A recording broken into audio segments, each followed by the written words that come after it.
Jemaat yang dikasihi Tuhan, di dalam dunia yang dikuasai oleh pengaruh dosa dan kuasa kegelapan, Tuhan Yesus hadir.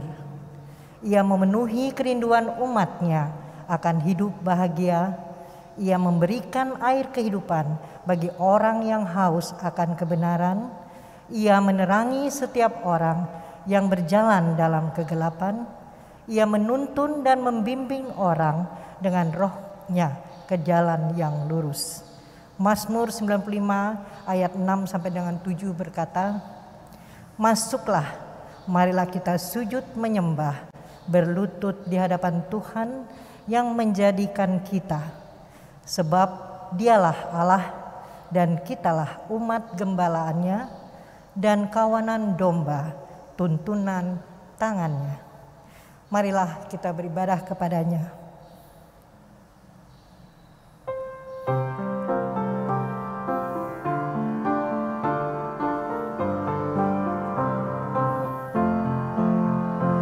Bernyanyilah orang percaya, bergemar dan gembira terus. Terang Kristus tetap bercahaya di dalam berita kudus.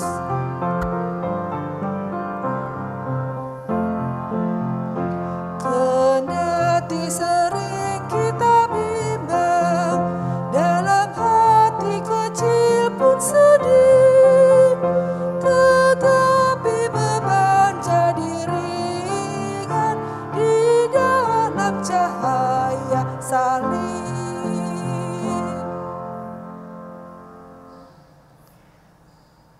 Mari kita berdoa.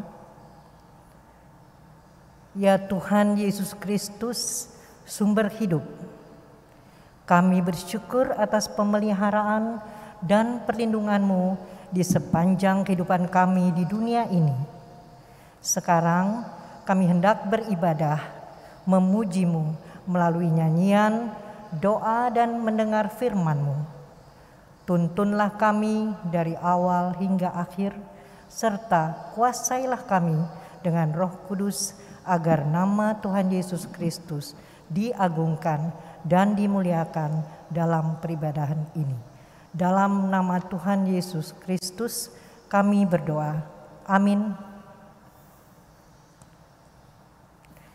Litani Mazmur dari Mazmur 100 dibacakan secara responsoris. Mazmur untuk korban syukur. Bersorak-soraklah bagi Tuhan, hai seluruh bumi. Beribadahlah kepada Tuhan dengan sukacita, datanglah ke hadapan-Nya dengan sorak-sorai. Ketahuilah bahwa Tuhanlah Allah. Dialah yang menjadikan kita dan punya Dialah kita, umat-Nya dan kawanan domba gembalaannya. Masuklah melalui pintu gerbang-Nya dengan nyanyian syukur. Ke dalam pelataran-Nya dengan puji-pujian, bersyukurlah kepada-Nya dan pujilah nama-Nya. Sebab Tuhan itu baik. Kasih setia-Nya untuk selama-lamanya dan kesetiaan-Nya tetap turun-temurun.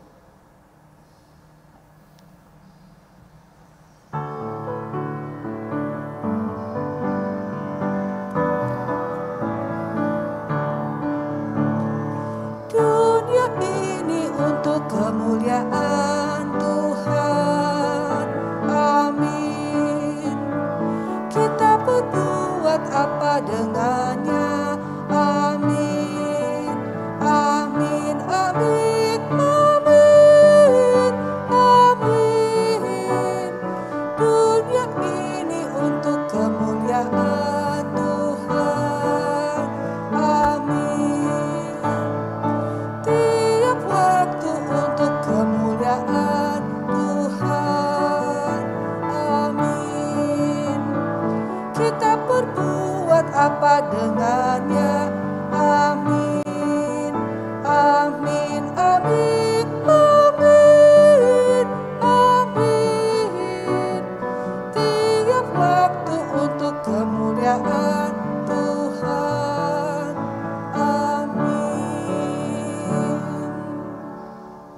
Saudara-saudara jemaat, dalam persekutuan dengan Allah, kendati kita beribadah di rumah kita masing-masing, tapi kita dihimpun dalam cinta kasih dan dengan Roh-Nya senantiasa memberikan kepada kita kekuatan. Sebelum kita mengikuti pembacaan Alkitab dari Yesaya 58 ayat 13 dan 14, mari kita mohon bimbingan Roh Kudus. Kita berdoa. Ya Tuhan Yesus Kristus, kebenaran firman-Mu menghilangkan berbagai keraguan yang selama ini menghalangi kami untuk kami menjalani keselamatan yang Engkau sediakan bagi kami. Sebab itu karuniakanlah Roh Kudus di dalam kami, khususnya saat kami hendak mendengar dan merenungkan, supaya kami dimungkinkan dapat mengerti dan diberi motivasi untuk melakukannya dalam kehidupan beriman. Kami mohon dalam nama Kristus, firman yang hidup. Amin. Bacaan kita Yesaya 58 ayat 13 dan 14. Demikian bunyinya. Apabila engkau tidak menginjak-injak hukum Sabat dan tidak melakukan urusanmu pada hari kudusku,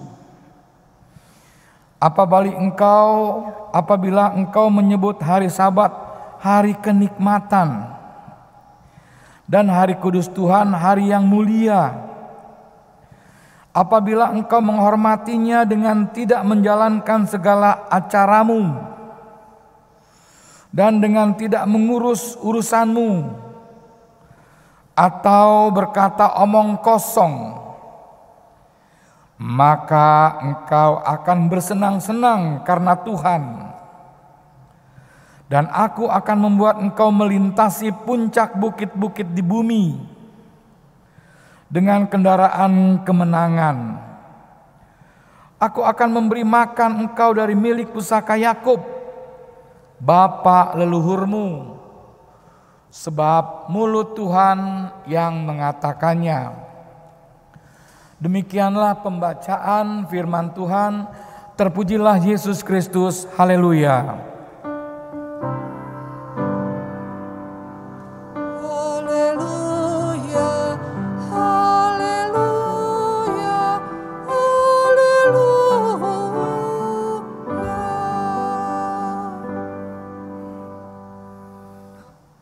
Saudara-saudara yang sama mendapat kasih karunia oleh Tuhan Yesus Kristus,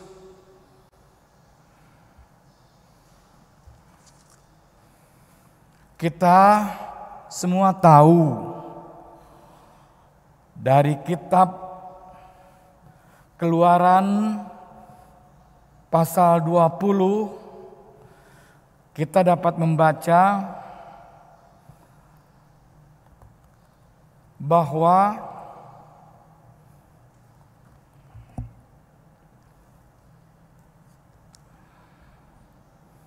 Keluaran pasal 20 ayat 8, ingatlah dan kuduskanlah hari Sabat. 6 hari lamanya engkau akan bekerja dan melakukan segala pekerjaanmu. Tetapi hari ketujuh adalah hari Sabat Tuhan Allahmu. Maka jangan melakukan sesuatu pekerjaan, engkau atau anakmu laki-laki atau anakmu perempuan, atau hambamu laki-laki atau hambamu perempuan, atau hewanmu, atau orang asing yang di tempat kediamanmu. Sebab 6 hari lamanya Tuhan menjadikan langit dan bumi, laut dan segala isinya. Dan ia berhenti pada hari ke-7. Itulah sebabnya Tuhan memberkati hari Sabat dan menguduskannya. Dari kitab Keluaran atau 10 hukum Taurat tadi, kita tahu bahwa Allah sangat mengkhususkan hari Sabat, suatu hari untuk mereka dapat merayakan karya Tuhan. 6 hari Allah mengerjakan segala sesuatu untuk menciptakan semua yang ada. Dan pada hari yang ke-7 Allah meminta supaya umat Israel tidak lagi dibebani oleh berbagai pekerjaan. Bukan hanya mereka, tapi orang-orang yang tinggal bersama mereka. Anak-anak, orang yang sementara menumpang, bahkan hewan-hewan. Mengapa? Tujuannya supaya mereka dapat dengan leluasa, dengan khusyuk beribadah kepada Allah. Supaya mereka dapat merayakan karya Allah itu tanpa beban apa-apa. Itulah sebabnya Allah meminta supaya mereka mengkuduskan hari Sabat. Saudaraku yang sama dikasihi oleh Yesus Kristus, gereja merubah atau katakan mentransformasi peribadahan orang Israel hari Sabtu menjadi hari Minggu. Tentu ini sebuah proses yang panjang dan mempunyai dasar teologis. Saya ingat pertama kali, tahun pertama saya jadi pendeta.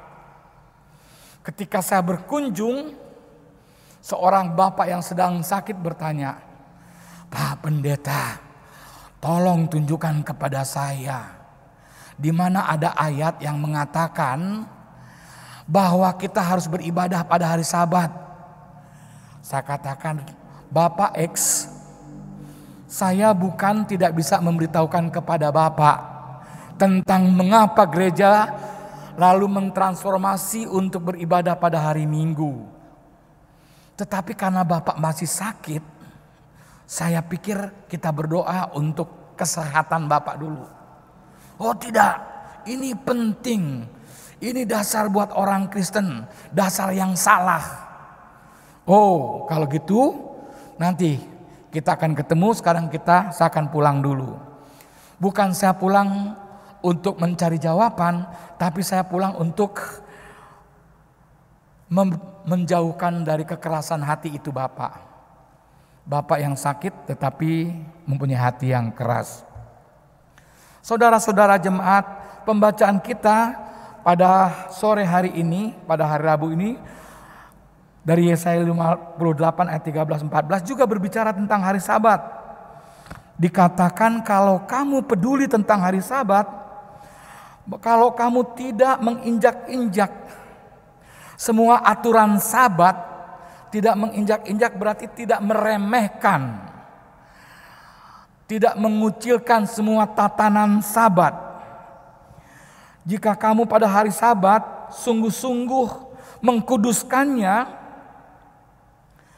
apabila kamu betul-betul menyatakan rasa nikmat, rasa syukur, kalau hari Sabat itu menjadi hari yang mulia karena Allah telah selesai mengerjakan pekerjaannya, maka engkau akan mendapatkan kehormatan, engkau akan mendapat perkenanan Tuhan. Tetapi rupanya orang Israel pada zaman Yesaya telah mengabaikan semua syarat-syarat baik peribadahan maupun syarat-syarat sosial tentang hari Sabat. Mereka melihat hari Sabat hanya secara liturgis. Mereka melakukan satu peribadahan. Tetapi sebenarnya ibadah itu terlepas dari kegiatan sosial, terlepas dari sikap untuk mengasihi di tengah-tengah masyarakat. Sebab jika engkau melakukan Sabat dengan baik, engkau akan bersenang-senang karena Tuhan, aku akan melintasi segala puncak bukit-bukit di bumi. Kalau umat Israel sungguh-sungguh melakukan perintah Sabat dengan baik seperti yang ditetapkan dalam Taurat, maka umat akan dibawa oleh Allah ke tempat yang sangat menyenangkan, yaitu satu persekutuan dengan Allah. Tetapi yang terjadi tidaklah demikian. Itulah sebabnya Allah marah. Allah tidak lagi memperhatikan segala ritual Sabat yang dilakukan oleh umatnya Israel. Saudara-saudara yang sama dikasihi oleh Yesus Kristus, ritual atau beribadah secara liturgis sangat penting dalam Sabat, dalam merayakan hari Sabat.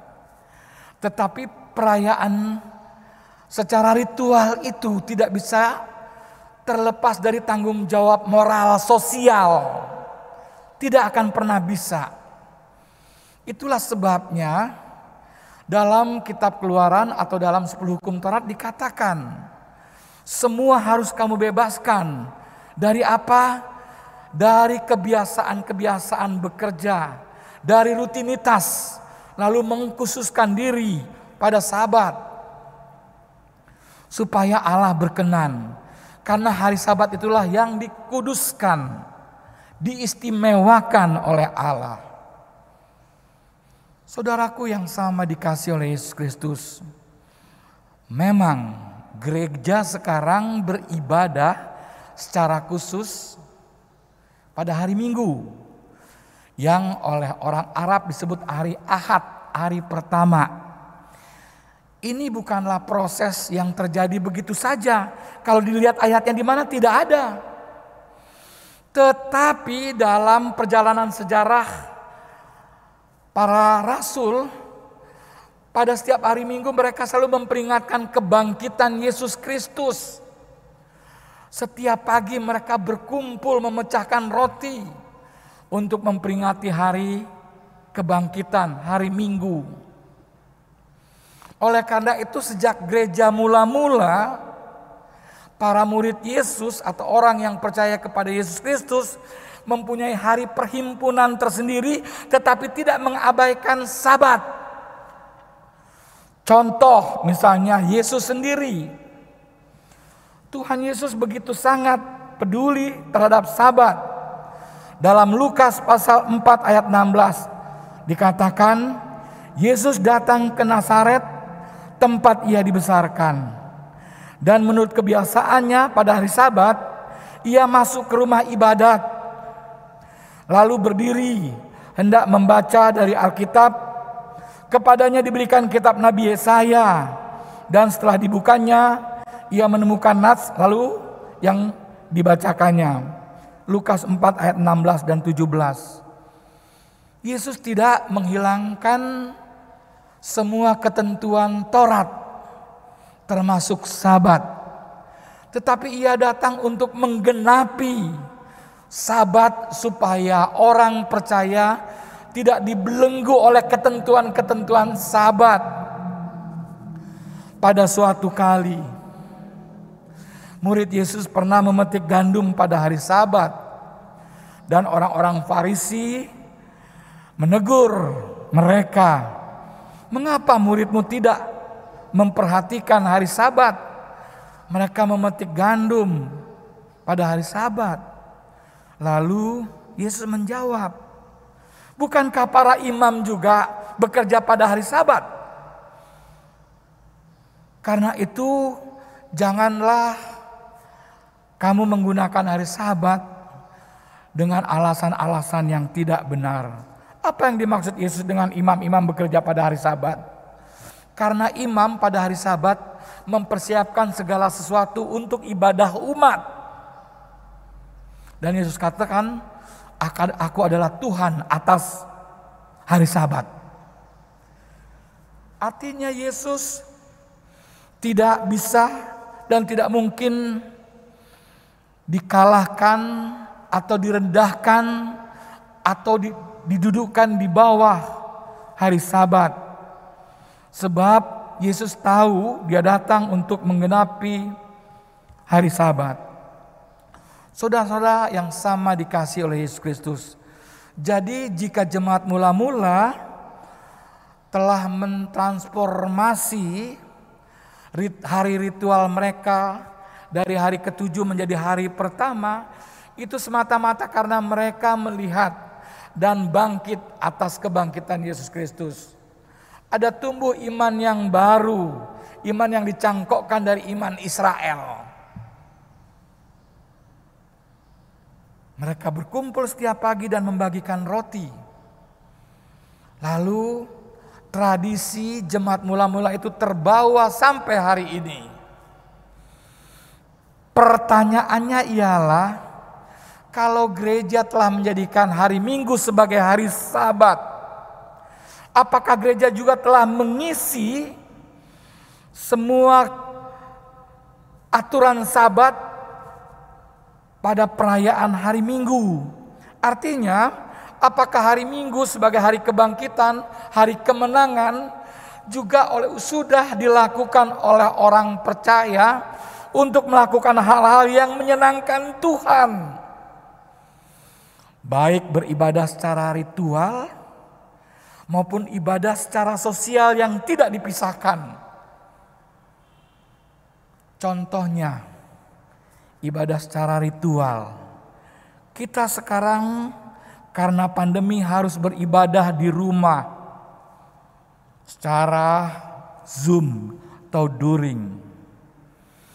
Saudara tidak sedang menyaksikan sinetron atau menyaksikan main bola sehingga saudara duduk dengan sembarangan.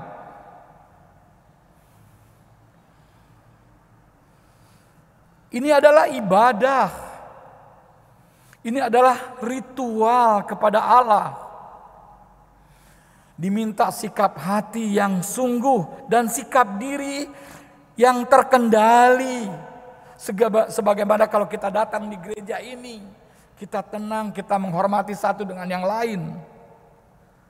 Begitu juga kalau kita ibadah di rumah, di sana kita juga membangun persekutuan dengan Allah.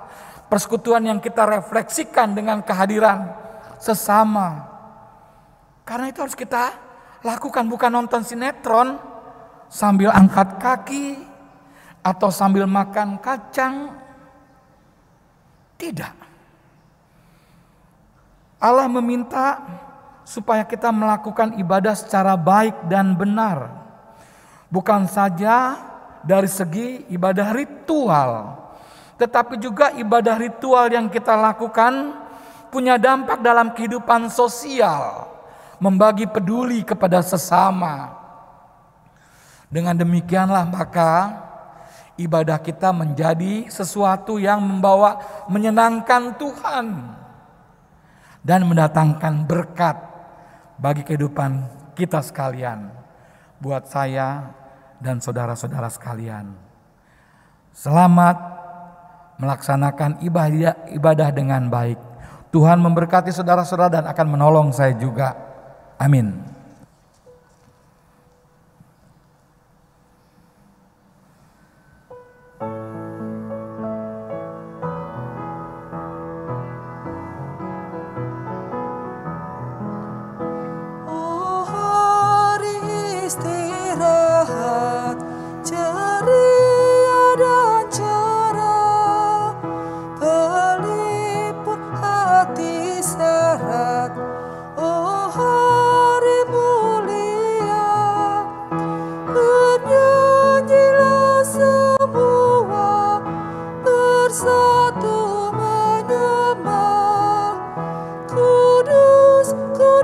Kuduslah kepada Yang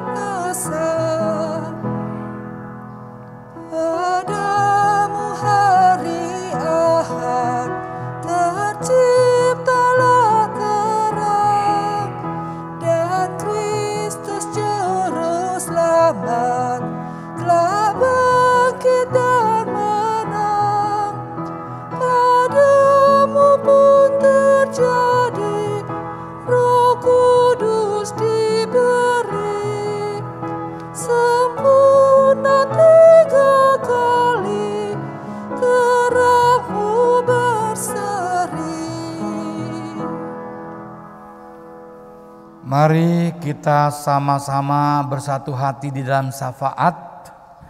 Kita berdoa.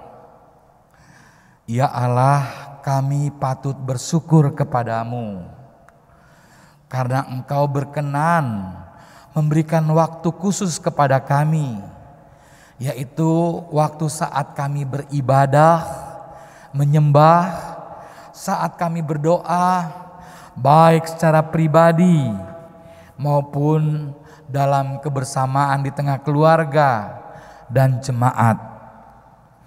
Biarlah kami boleh menggunakan kesempatan yang Tuhan berikan, yaitu kesempatan untuk beribadah dan berdoa secara baik, secara kusuk, baik yang didorong oleh hati nurani yang dalam, juga dengan sikap-sikap tubuh yang berkenan kepada Tuhan, sehingga dengan ibadah yang baik dan benar, kami juga boleh memiliki kepekaan, kepedulian, dan mau melakukan secara nyata untuk menolong sesama kami yang sangat membutuhkan.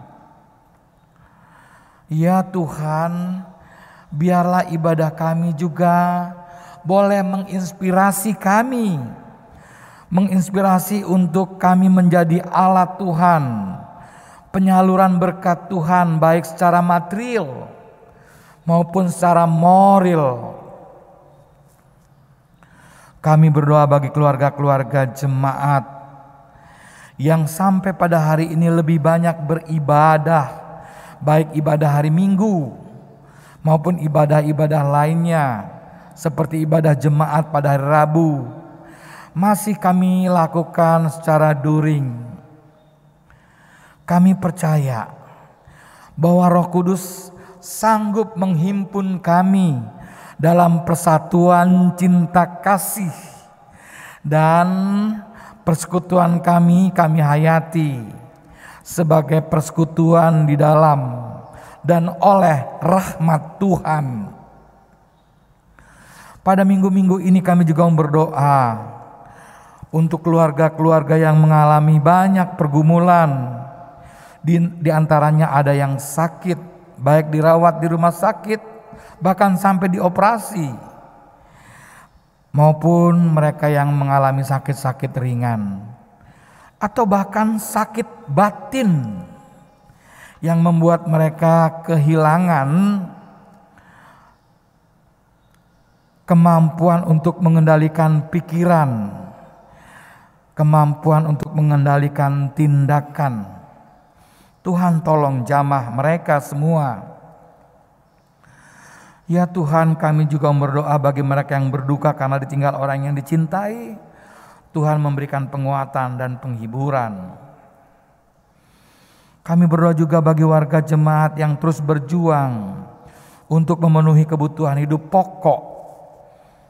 Tuhan tetap berikan semangat dan rasa syukur, karena kegembiraan dapat menjadi magnet yang membuat segala sesuatu yang kami butuhkan dan kami upayakan akan tertarik ke dalam kehidupan kami. Karena itu Tuhan, kami serahkan perjuangan warga jemaat untuk hal itu. Kami berdoa juga untuk seluruh hamba-hamba Tuhan yang Tuhan percayakan di tempat ini, baik diaken, penatua dan keluarganya, serta pendeta-pendeta, pendeta Iskandar dengan keluarganya, pendeta Devi dengan keluarganya, pendeta Rompas juga dengan keluarganya, pendeta Kawilarang juga dengan keluarganya, pendeta Lopis juga dengan keluarganya, dan beberapa hamba-hamba Tuhan lainnya. Tuhan berkati, berikan kepada mereka sukacita untuk melayani. Ya Tuhan, kami juga berdoa untuk semua orang yang bahkan bukan warga jemaat tetapi punya atensi yang dalam dan memberikan kontribusi secara khusus bagi pertumbuhan jemaat Sumber Kasih ini. Tuhan berikan kepada mereka rasa keikhlasan dan kegembiraan. Kami berdoa juga untuk semua komponen seperti pengurus-pengurus pelkat, komisi, panitia atau tim, pengadaan tempat atau rumah untuk pendeta, untuk orang-orang di kantor jemaat. Ya Tuhan, berkati mereka supaya mereka bekerja dengan rasa senang, karena menyadari bahwa yang mereka kerjakan adalah dari dan untuk Tuhan. Kami juga berdoa pada bulan Pelkes supaya kami bersama-sama memberikan perhatian pada pos-pos Pelkes yang menjadi ujung tombak bagi pengembangan gereja GPIB. Tuhan berkati pelayanan yang terjadi di sana. Kami juga berdoa bagi rencana persidangan Sinode 21 di Surabaya. Tuhan berkati supaya semua boleh berlangsung dalam pengawasan Tuhan, dan para peserta menghormati kehadiran Tuhan. Ya Tuhan, kami berdoa juga untuk bangsa dan negara. Kiranya Engkau campur tangan dalam urusan-urusan pemerintahan yang dilakukan oleh pejabat pemerintah dari presiden sampai di tingkat kelurahan bahkan RT RW. Kami berdoa juga untuk masyarakat bangsa yang tinggal di pedalaman sampai di kota-kota besar, supaya kami dipersatukan dalam cinta kasih. Inilah syafaat kami, kiranya Engkau berkenan menyempurnakannya. Ya Tuhan, dalam pengasihan-Mu kami mohon. Dengarkanlah doa kami. Peliharalah kami dalam Yesus Kristus yang telah mengajar kami berdoa. Bapa kami yang di sorga, dikuduskanlah nama-Mu, datanglah kerajaan-Mu, jadilah kehendak-Mu di bumi seperti di sorga. Berilah kami pada hari ini makanan kami yang secukupnya, dan ampunilah akan kesalahan kami, seperti kami juga telah mengampuni orang yang bersalah kepada kami. Dan janganlah membawa kami ke dalam pencobaan, tetapi lepaskan kami daripada yang jahat.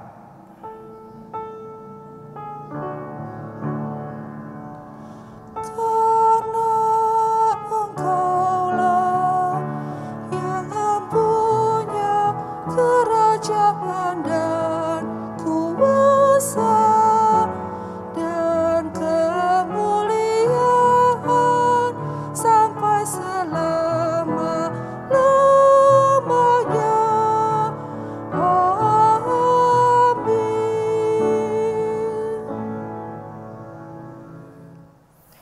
Jemaat yang dikasihi Tuhan, kita masuk pada ajakan persembahan.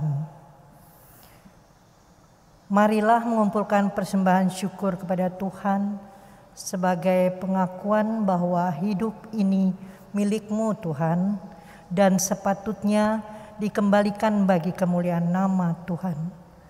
Seperti kata pemazmur, aku hendak memuliakan Tuhan selama aku hidup.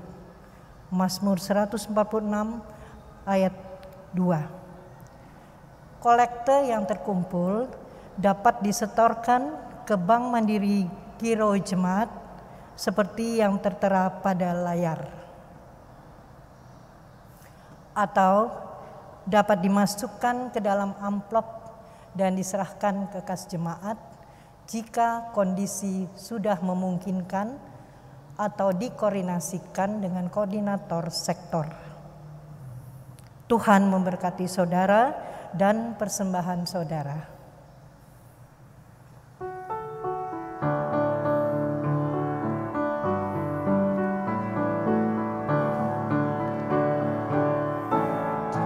Aku bersyukur Allah sumber hidupku, Dia memberi puji dan syukur ku naikkan kepadanya yang maha kudus. Di surga terpujilah Dia sumber hidupku, baginya syukur dan pujian selamanya. Aku bersyukur Allah sumber hidupku, sandang panganku dipenuhi olehnya. Puji dan syukur ku naikkan kepadanya yang maha kudus. Di surga terpujilah Dia sumber hidupku, baginya syukur dan pujian selamanya.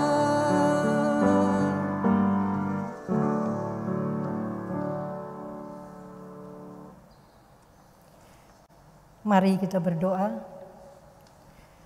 Ya Tuhan Yesus, emas dan perak tak ada pada kami, tetapi kami persembahkan hidup yang penuh semangat dan keberanian bersaksi, serta hati yang rela dan penuh sukacita kepadamu sebagai tanda syukur atas karunia selamat yang Kau beri. Hidup kami yang selalu melanggar kehendak-Mu, Engkau jadikan baru menjadi mulia di hadapan-Mu. Terimalah dan kuduskan persembahan syukur kami ini untuk menjadi alat yang mendukung pelayanan dan kesaksian di tengah dunia ini.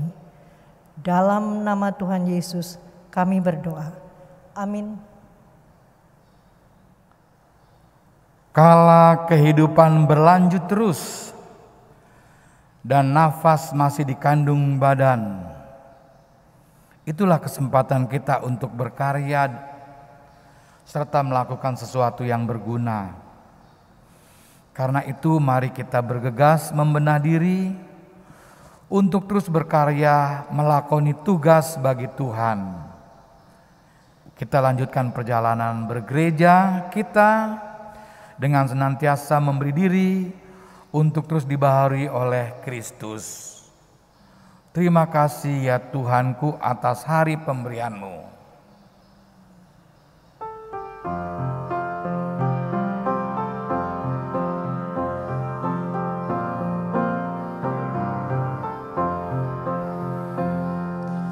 Terima kasih ya Tuhanku atas hari pemberian-Mu, hari baru limpah rahmat dan dipenuhi oleh kasih-Mu. Kau curahkan pada umat-Mu, Kau curahkan pada umat-Mu.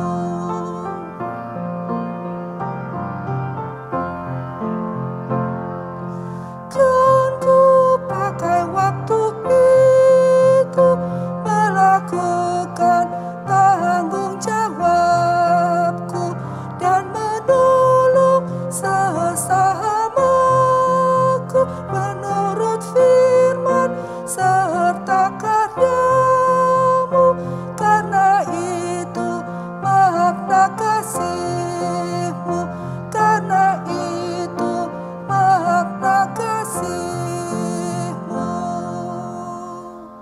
Jemaat Tuhan, mari kita berdoa untuk menutup atau mengakhiri ibadah ritual kita pada sore hari ini. Ya Tuhan Yesus, Engkau begitu baik.